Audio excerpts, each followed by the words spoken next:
Hello everyone, I'm John Evans. Welcome to another episode of One-on-One. The 2019 Atlantic hurricane season is underway.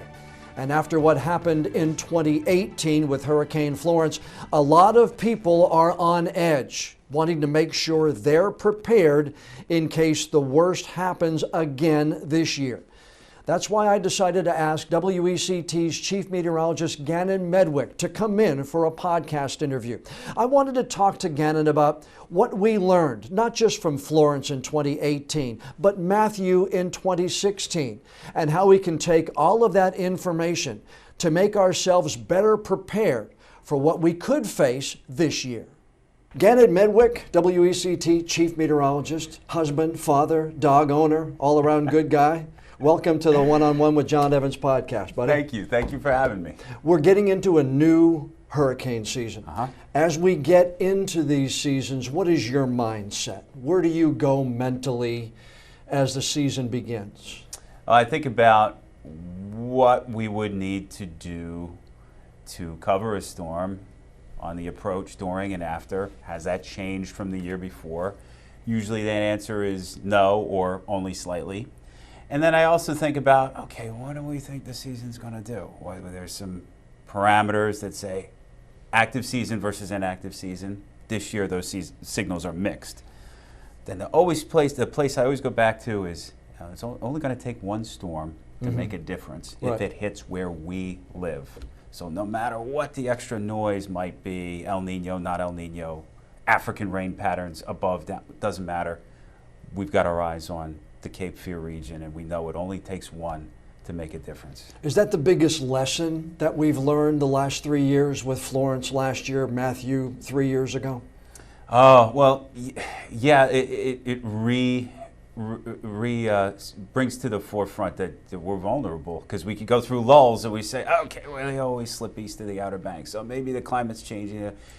We live on the coast. Right. We know we're vulnerable. These storms make us realize that. I think the biggest lesson from Matthew and Florence are just let's focus on impacts over categories and labels. And that's the one thing you've really pushed the last couple of years. Yeah, for sure. Because I was in your old TV market, Greenville, New Bern. Right. So I've been my whole career on the Carolina coast. And between Greenville, New Bern, and here. And it just struck me early on how people are focused on those categories. I get why, because it's something you can point to. It's something, well, there's a 3 and we know about a 3. There's a 4, a 5, oh my goodness. Right. And then and they generally relate to that outcome. There's some proportionality there. For instance, a category 1 usually doesn't produce the surge that a 4 or a 5 does. It's just physics. But then once you quickly look under the hood, a lot of that breaks down. For instance, Florence would be the poster child of that. Right. Category 1 at landfall, weakening on approach. The categories are maximum sustained winds. Then you line up every other parameter that a storm can do. Florence was like setting the records, or at least maximum gusts, even not even sustained winds, gusts. Wilmington, second highest ever. Right. So it beat Floyd, Fran, everything else. Fran, Hazel, all the benchmark storms, and then right down the list: tornado potential, all the things you need to think about. Think about geography too. I mean, the way Florence came in directly. A lot of the ones in history will either skirt or come up from a different direction. It's a difference between a sideswipe collision and a T-bone collision. I mean, it's a huge difference. Yeah. And so we want to use Florence to really hopefully bang that message home. Each storm is going to be different, and we need to look at the impacts closely versus the cursory labels. You've had, at least to this date, where as we tape this, we're about almost a week into hurricane season now, but you've had a couple of community chats in the area. You had one up in Surf City, had one down in St. James. I know there are more planned. As you talk to people at these chats, and in the community, what are they saying to you? Are they now, do you think, more prepared going forward for having been through these two storms? Did they learn lessons maybe from extended evacuations and flooding that we've never seen in some areas in the past? Yeah, everyone has had a different story and a different individual experience. I think the commonality is that Florence was something that really brought us into tune with our hurricane plan. Everything was dialed in. By necessity, we had to dial it in. In some cases, people were saying, man, we had this to do, and it was kind of harrowing in those last 36 hours to shore this thing up. But then we got it done, and then now we know this year we need to have that thing done ahead of time.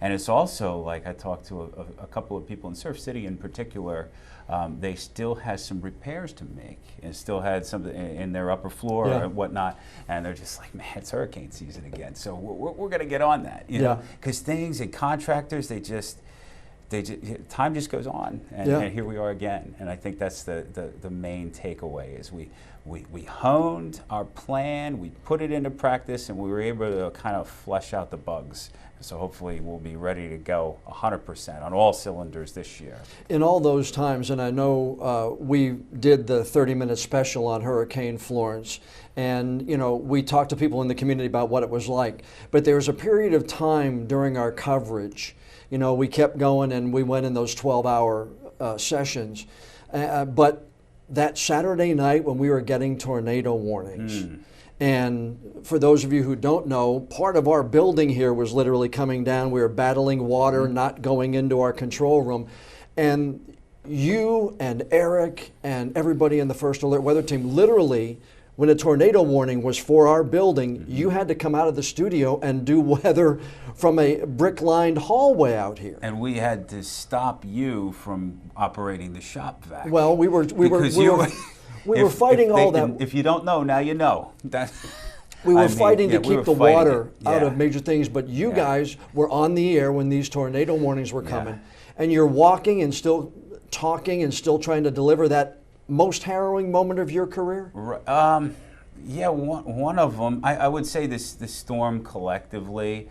I would put, for personally, it was that Friday night. It was the night before, because of what you mentioned. Some of the compromising injuries to the building kind of forced us to move our stuff and move. So I moved 5 times that night before, including, you know, walking through flooded parking lots. That was just weird. That was a personal note. So if you asked me that, I'd point to that Friday. The way the schedule worked out, I feel like Eric and Kelly, we were kind of on rotating shifts, and to a large extent Jess, they probably handled 75 to 80% of the tornado warnings, and then when Gabe and I got in on that Saturday night, we were kind of dealing with the tail end of the tornado warnings. You guys were doing yeoman's work as we were to continue to shore up the building. I remember that, but I do remember that night when it was like, okay, we need to practice what we preach. Our forecast center faces this wall to the south.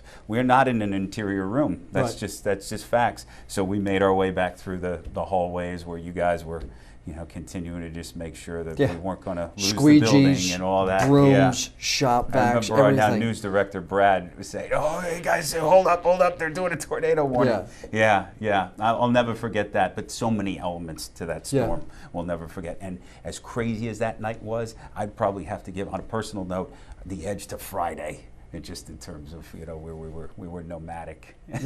Friday night. When did you first get interested in television? I know you're a Wilmington native, not Wilmington, North Carolina, Wilmington, Delaware, grew up there, but when did weather first get on Gannon's radar, if you pardon the pun? Yeah, I love the pun.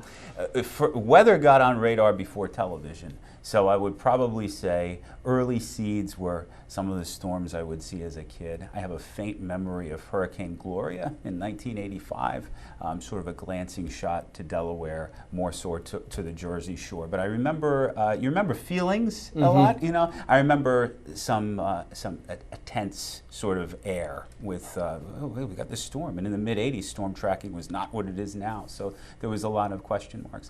And then other storms. Got into school after high school at Penn State to study weather, and then I would say the television aspect was more toward my junior or senior year, kind of late in the game. I'll never forget Heidi, one of our teaching assistants, basically threatened to beat me up if I didn't go into a radio booth. I need you to do campus radio. Okay, I do it. I kind of like this. And she's like, you better do campus TV. And so I did. I kind of liked it. I caught that element of it there.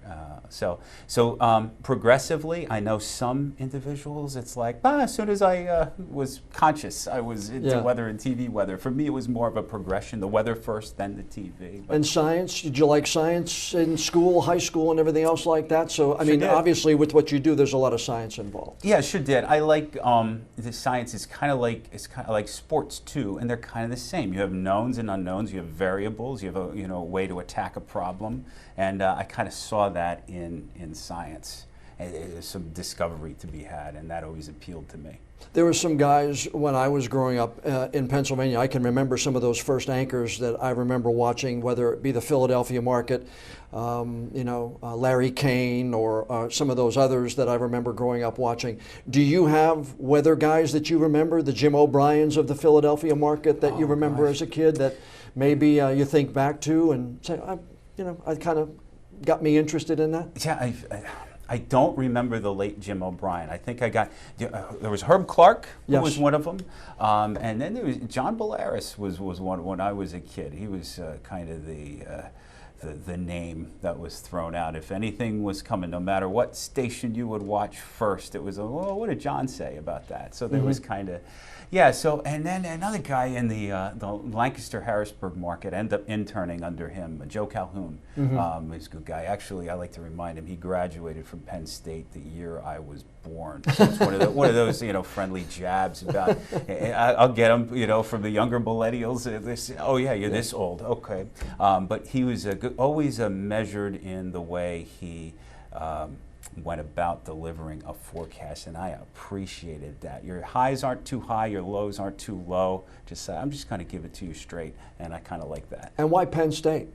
For me, I was in state at the time, so Wilmington, Delaware is about the size of a thumbtack in many instances. You look at a map, you're like, where is it? And so we actually moved. My family moved just a few miles, and we were across the state line by the time I was in high school. And so it was in-state tuition. That's huge. Yes. And also my father and my uncle and some of us Penn State family, so we kind of had the history of going up to football games. It was just a natural fit. Only place I ever applied. Yeah. And isn't State College, if I'm not mistaken, isn't that where AccuWeather was headquartered out that way? Was that a draw? Did you know about that going in, or was it more Penn State and then learned about AccuWeather? More Penn State, but I knew about AccuWeather. Dr. Joel Myers, who founded AccuWeather, was a Penn Stater, native Philadelphian, and just sort of established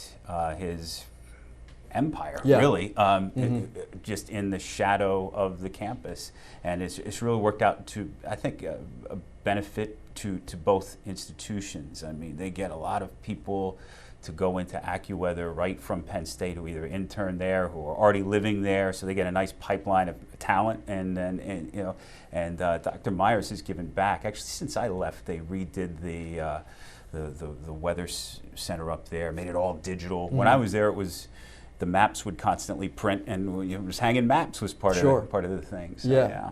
And when you were at Penn State, obviously there's the football team. Paterno was still the coach at that point in time. Many people put him up on that pedestal as that real icon. And then you see what happened in the years later. As a Penn Stater, how did that affect you? Well, I keep it 100%. I think that was a man who was so focused. Anybody can think and take away what they want to take away, but I forgive him for any. I think he was so focused on 3 F's: football, family, and faith. And through doing whatever research, I've read a couple of books on the situation. His coaching staff, including Sandusky, they were kind of on islands. He was like, Sandusky was the defensive guy. You do your thing, you do, I don't, and so Joe was the head. He was calling the shots, but everything I heard is they were kind of like in different orbits, and they didn't cross a whole lot. So Who knows? Who knows what's in a man's heart? Right. Yeah, it's tough. It's one of those things. When I was watching, I was just like, this is so tragic. Is to be tied, at least to have gone through that institution and see there's some things wrong here to whatever level that they may go. And then, of course, to think about the victims of that kind of crime. Nobody likes to think about that. As I grew up, I grew up in the not far from Penn State in Pennsylvania, and where I grew up, it was either you loved Penn State or you loved Notre Dame. I mean, those were the two. Those were the two camps. Yeah. And one of the first persons I interviewed and was nervous interviewing as an intern was Joe Paterno. Because I had growing up in PA, I had watched his teams, and I finally got a chance when I was an intern at a television station in Wilkes-Barre, Scranton, had a chance to go to a Penn State media day. And the mic flag was probably shaking when I can imagine. I'm shaking just thinking about it. Yeah. And that was one of the first, I can remember one of the first big interviews that I ever did. You said you interned. How did he treat you? Very nicely. Yeah. Very nicely. Yeah. And that's another reason why I am, and I try to be this way in everything, is generous with the benefit of a doubt. Yes. And because everything that I had ever heard about Joe Paterno, I met him once, and he was just nice and cheerful, has been always about treating young people with dignity. Yeah. I mean, and he would go into the cities from which he would recruit and the youth, and he was like, no, you make sure your grades are okay, make sure, and I just couldn't see it making that hard turn at the end.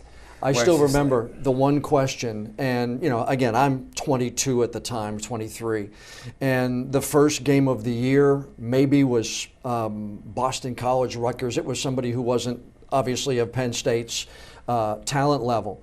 And I said, I think the question I may have asked him was, what about Boston College, Rutgers? What about Boston College scares you as the first game of the year? And I meant to say, well, they're great offensively, and he said, well, nothing scares me about Boston College, but their talent level is really good. And he could have really ripped me apart. Yeah. You know what I mean? Right. But he treated me as okay, this kid's young, I'm going to give him the benefit of the doubt, let's kind of go with it. And I can remember that interview, and again, the fortunes of what happened aside. As a young broadcaster, he treated me very well, and this was 1983 at the time, whatever it was. It was right when he was winning championships. Yeah. And I like hear stories like that. And I don't know if he coined this phrase, but I know he was big on this phrase and this idea, and I take it into weather forecasting, is you're never as good as you think you are when you win, and you're never as bad as you think you are when you lose. And I thought, wow, that's deep. You know what I mean? Winning masks everything. You have a good run of forecasting, like, sure, there you go. Mama Nature can humble you real quick, you know what I mean? But then you're never as bad. So I like that. I like that ethic as well. You interned, you said, in the Harrisburg market while you were at Penn State. Do you remember that first time seeing yourself on TV and kind of like, oh man, I got a lot to learn, or hey, I'm pretty good at this? What was the reaction? Do you remember? I think it was more toward the former. Yeah. it was never one where I was like, oh, I hate the sound of my voice, or I hate how I look. I was never like that. I was never beyond the pale. But I was looking at myself and probably I got some work to do. I got some work to do. But I tried to have fun the first time. Like, hey, I'm talking about weather, something that I'm interested in. And I get a chance to sort of play within myself, who I am, but then, add some color to it and see if I can get what's in here to come out here in a sensible way. And so that was a cool challenge. And the internship was a great way to exercise. When you got that first job, NCT in Greenville, WNCT, correct? Full-time job. And what was that like for Gannon? Well, the first hurdle, at least mentally, was well, first it was cool, and I knew I was in a great area. That was 2004, I think, somewhere around there. 2004, yeah. And I knew I was in a great area, period, at the end of that sentence, and a great area for weather. The first mental hurdle was kind of, because it was a morning gig, and I had never considered myself a morning person. Not a night owl either. I guess I just never thought of it. Right. But John, if I saw 3 a.m., it's because I stayed up to 3 a.m. Right. It's not because I was getting up at 3 a.m. Right. This job was going to require me to do that. By the end of the first week, I was like, I kind of like this. Really? I kind of like getting up and getting after it. And so that was a big takeaway from the first few days of that.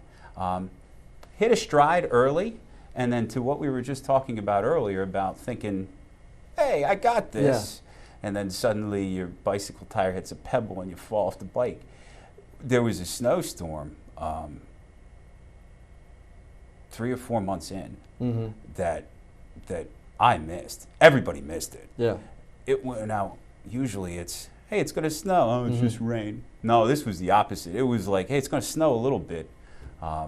Next morning, between Bath and Bellhaven, they had 6-foot drifts over Highway 264. Wow. So we missed it by a lot. Weather Service missed it. So we were kind of like in the humble population of meteorologists after that one. But that was a big wake-up call. Yeah. That happened early on at NCT.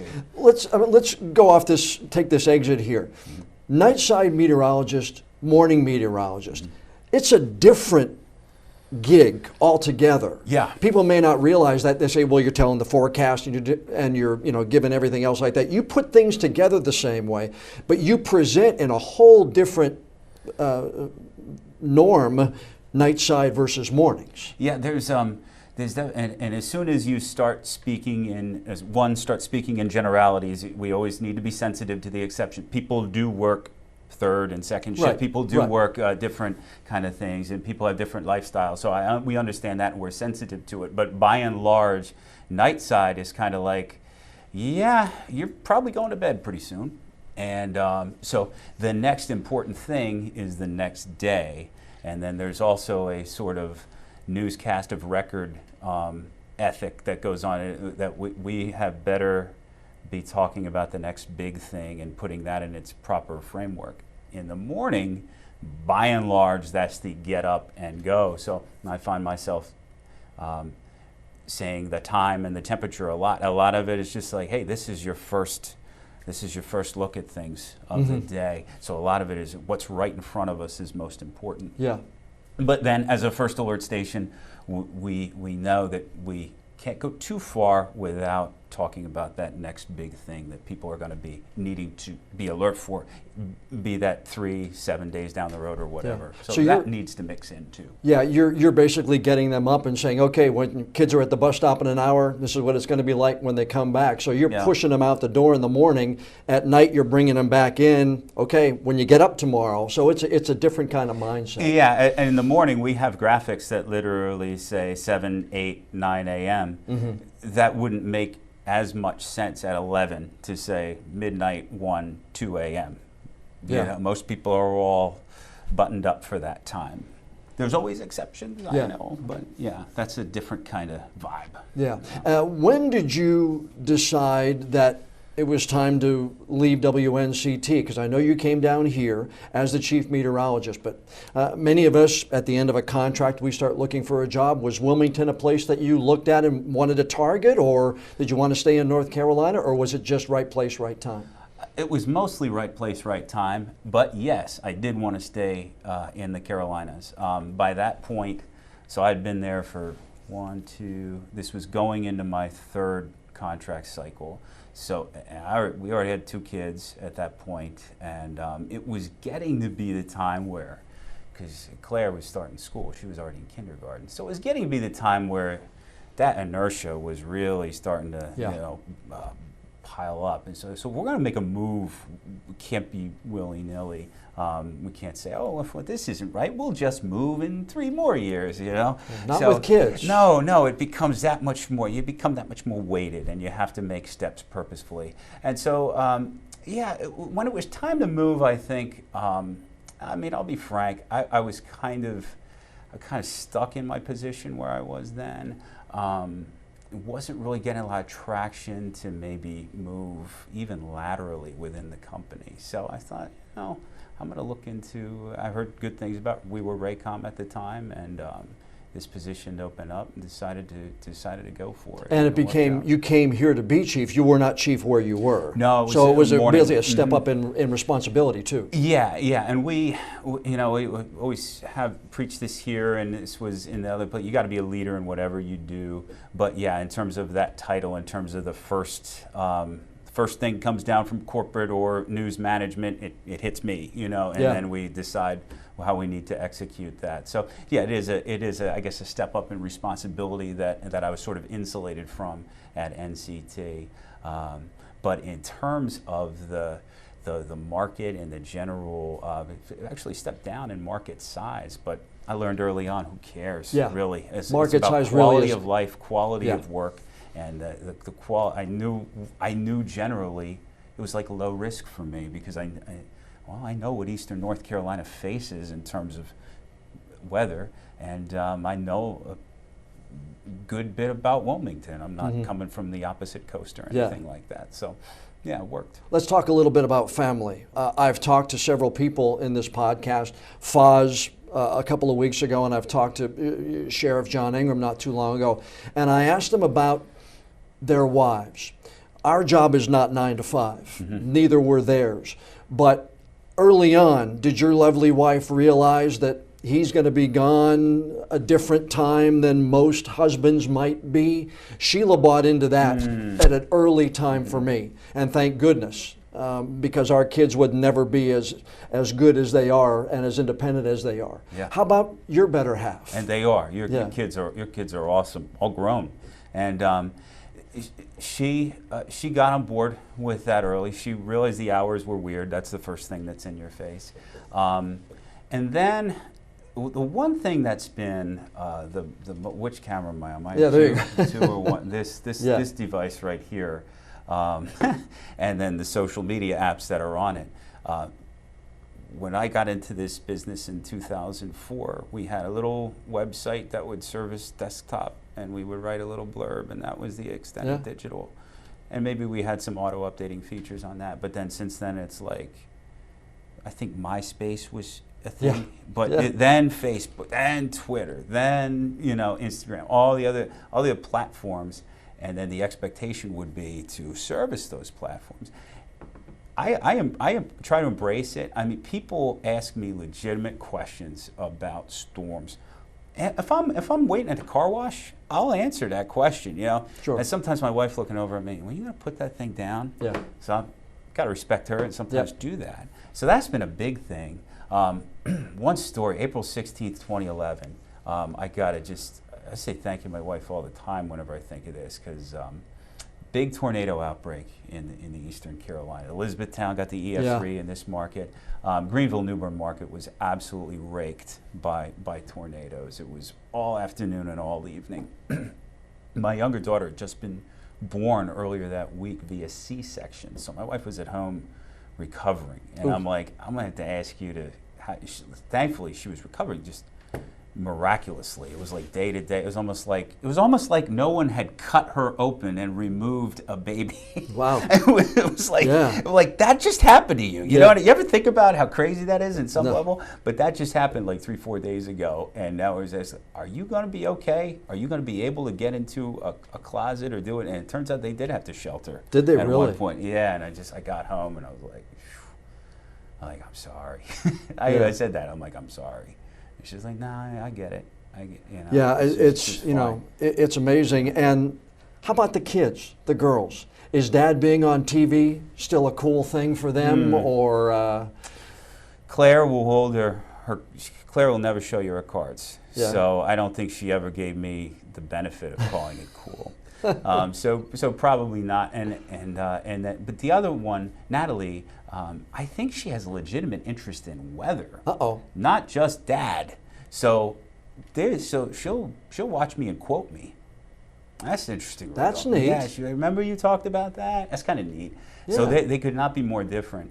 I do, and I know you were probably the same. I know you were the same way. You want your kids to be their identity around at school, not like, oh, well, her dad does something like this. Like, Well, but the thing of it is one of the neat things is working the shift, and you worked a little on the night side when you first got here and then went to mornings.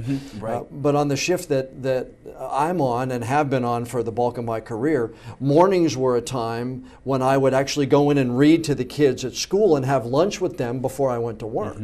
And so that's how I really carved out some special time for the kids. Going into the school, reading to the class, and then we'd go and we'd have lunch with them, and she'd invite some of her friends, and we'd go and sit off at a different table, and loved it. That's until awesome they got into middle school and stuff, and then it's like, okay, Dad, you don't. What changes in middle school? I'm not. You don't have to come anymore, Dad. We appreciate it. But I just wondered. I mean, you still go in and you're still pretty cool with the girls. You haven't gotten to that point yet where Dad's like, okay, Dad, you don't have to worry about coming into school anymore. My older one is in middle school, so I just don't tread there, you know, unless asked. But the young one loves it. Yeah, it's pretty cool. The times I can go and visit her class or have lunch. Like I was able to, since we work opposite schedules, I was able to carve out for my younger one's 8th birthday earlier this spring some time with her teacher, like last period, to come in and bring cupcakes or everything like that. And so that was a cool day. Yep. Yeah, that's really kind of fun. People don't realize often that when you work at a TV station, and especially as we get ready and prepare for a hurricane, we've got to prepare earlier than most families do. Whether it's send wife and child away, whether it's send when Florence made Cat 4, I sent Sheila to Pennsylvania.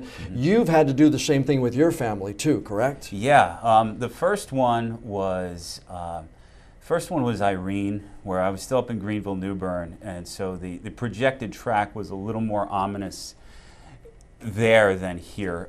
For a time, it was more here. It kind of shifted. The cone shifted. Man, you golf. You shift it by a half a degree over time. Oh, yeah. So long. So, but when it became clear that, gosh, there's no way Carteret or Craven are going to avoid like really bad stuff, I actually had to, not playing the violin for myself, but I had to cancel. I was going to go to upstate New York where my wife's from, and we were going to have a week there on the lake.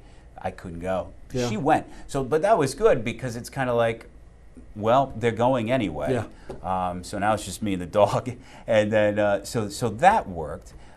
Florence, we came to that, only we did not have a prescribed trip around that time. It was just a question of where would we rather ride this out, and they ultimately decided to stay, and I just swallowed hard. Okay, we'll have to trust our construction and her instincts, and her instincts have been proven to be pretty good over the years. I told you about the tornado thing after the C-section. And plus her judgment is pretty good. She picked you out of the out of the ocean for a husband, so she's got some pretty good judgment. Pour it on, John. Yeah. No, and so once but that's the thing about plans. Once you decide, you go full bore. We got calls, and I got some, speaking of social media, some questions. Hey, we got a hotel in Greensboro. Now that the category's down, we're thinking of coming back. No, stay. You're going to be running into a wall if you come back down. That kind of thing. So there's always like, it's never easy, is it? No, it's not. To your point, we have to get on it a little bit earlier, but whether you make that decision early or late, there are pluses and minuses to staying and going. There's no easy answer. What makes it a good day when you walk out the door of this TV station out that back door and head to the parking lot? What makes it a good day? I had good shows today, in your mind. That's a great question. I feel that way most days, so I feel like I did everything on time. Timing is so key, and I just have no regrets. I wish I didn't say that, or the forecast is not unfolding the way. That's probably the worst day, actually, when I say the sun's going to come out and the clouds linger. And I'm like, I'm disappointing some people right now. Or, it's late. Or, boy, these storms popped early, considering. We work with odds, but, there's something binary about everybody wants to know, are we good or are we not? And then if it doesn't work out well, then that's a bad day. That's a day I'd be like, I wish I could have a do-over. But most days are good. I call it right. I feel like at least well enough. Happy about the interactions I had with my coworkers. I didn't miss a hit. And when you have generally positive interactions on social media, that's a good day as well, because people can be behind a keyboard and say some detrimental things that they might not say in person. That's where I was going to go next. Social media and email, some days, I'll get an email criticizing me for doing one thing and then an email criticizing me for doing something else. How much stock do you put into that? Does a bad email bother you and sit in there and gnaw at you till the next day, or can you kind of shake it off? Less than it used to, because I think I just started finally wrapping my head around wrapping my brain around the idea that people can say anything behind a keyboard. That chances are they wouldn't say that to you in that way, face to face. Oh, they won't. Yeah. So I just think, well, this is a little keyboard courage, and I try not to be so like, no, I did it, so it must be right. I will examine the legitimacy, or try to examine the legitimacy of what's being said. Maybe this guy has a point, and then you just make the decision. You know how it is. Sure. Maybe let's consider that point. If it's people yelling at us for doing a tornado warning, I mean, we'd rather not have a risk of tornadoes in here. We live here too. Yeah. Selfishly, we'd rather be on break for lunch than be sitting here covering up your program on a tornado. Like, nobody wants this. Yes. But this is like, we have to. So when we get that kind of messaging, it's like, well, you're frustrated that you have the TV show, so you call us every name in the book, that kind of thing. That does not stay. That viral video that went out of the meteorologist yelling at people because they wanted to watch a reality show, and he was doing tornado warnings. We had that talk in the newsroom several times. Is those thoughts have come across our mind, is that we've got people in danger in our viewing area. This is part of our job. He just happened to say it on television that time. And I'll be on. I support his thoughts. I think he'd probably even say in the middle of a tornado warning, where's a confirmed tornado too? Yeah. It wasn't like, well, we're waiting for the next scan, the rotation's weak, and in my professional opinion, where you can add those extras. That's probably the wrong place for it. And I know I can sit here behind this desk and say that, but I think just, between you, me, and this podcast, I think that's not the right time to voice frustration. So I would say that. But I know exactly what he's thinking about. It's when a doctor delivers a bad diagnosis and gets yelled at, it's not his fault. He's doing his job. When a cop gives a ticket, it's not his fault. He's doing it. That kind of thing. So.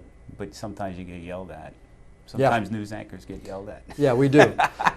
It is hurricane season. As you talk to folks here, what's the one piece of advice you're giving to people in 2019? Is it Matthew in 2016 caused billions of dollars in damage? It was one kind of storm. Florence in 2018 caused $22 billion of damage. It was another kind of storm. Be prepared for anything? Is that what you're telling people? That's a great message. I would say in the spirit of impacts, look at your space, look at your family, and determine your plan based around your vulnerability to specific impacts. Don't just be like, well, that would be a really bad storm if that was a Cat 3. Why? Do you have trees that you're not sure their lifespan, or where are they going to go, maybe they do go if it's 2 days of Cat 1 winds versus 6 hours of Cat 3 winds. Those are impacts. Trees falling are impacts. Are you vulnerable? Do you live in a floodplain or even near a floodplain? I would hope that Matthew and Florence have well articulated where those new floodplains are. By extension, could you imagine if we had something worse than Florence? I can't imagine that. No, I can't. Like 3 feet of rain in 3 days, and some of those at least 2 feet of rain. So I would hope we're not going to get tested even worse. But you have to you have to think about that. You have to think, well, if Florence did that, then it can happen again. That's an impact. So I would say, yeah, our tornado plan, Florence produced an inordinate amount of tornadoes, much more than a usual tropical system. So those are impacts. Frame your plan around impacts. And we're better prepared, though, in 2019 than we ever have been, do you believe? I think Florence tested our coping skills pretty well. And so I think, yeah, we could say we went through that, so at least we can take that information and roll it into preparedness. I would say so. Yeah. 2019 hurricane season is going to go on. You're planning some more of those community chats to get out and talk to people, right? Yeah, we haven't solidified where this next one's going to be within Burgaw, but it's going to be in Burgaw to kind of be co-located with Highway 6 and the Blueberry Festival. So we'll be figuring that out within the next day or two, and then we hope to see you in Burgaw. It's really chill. I like it because we can just have a conversation like this, face to face. Yeah. And it's a neat way to reach out. And any questions, all questions are good questions. Don't ever be afraid to ask a question when it comes to something like that, because that could be the one question that saves a life. Yeah, I think so. A lot of people have so many great questions and anecdotes, and one guy was telling me from a hurricane in the 90s. He's like, I left, and he lived on Pleasure Island, and he's like, I came back and there was wind-blown sand packed into my keyhole. I couldn't get back into my house because it was packed with sand. I'm like, what a story. I never thought of that. You know, you think about all questions and comments and stories. It's just, so now I'm telling people to expect the unexpected because of these interactions. Anything people want to know about getting prepared for the 2019 hurricane season, they can find right on the WECT.com weather page and on our mobile app weather page too, right? That's right. The Hurricane Center is on the app because a lot of people like those hurricane guides that we would physically hand out. That stopped a couple of years ago, but we do place every one of those elements on the website at WECT.com/hurricane. And so some people told me they've actually printed a lot of stuff out. They just like the hard copy of something in the drawer, and so that's an option there. But yes, it is comprehensive. All right. Gannon, appreciate it. Yeah, this was cool. We affectionately call him G-Med in the newsroom, G-Med. We've shared a lot of common stories in the years that you've been here. It's really good to have you as the leader of our weather team here. It's a comfort for many of us to know, because you'll bust your behind when the time comes, and that's a comfort for many of us. Well, thank you. Well, right back at you in terms of what you bring to our newsroom, and I would just have to spread that love down to the team, because they have our back. They have everybody's back collectively. It's a good team. It is. Yeah. Thanks, man. Appreciate it. Thank you. All right. A big thank you to WECT Chief Meteorologist Gannon Medwick for coming in and not just sharing his weather expertise, but letting us go behind the scenes and learn more about the man that you turn to for your morning forecast, and that we all turn to when it comes time to prepare for hurricanes. Before we go, I'd like to ask you once again, please subscribe to the One-on-One with John Evans podcast and leave us a rating or a review if you would.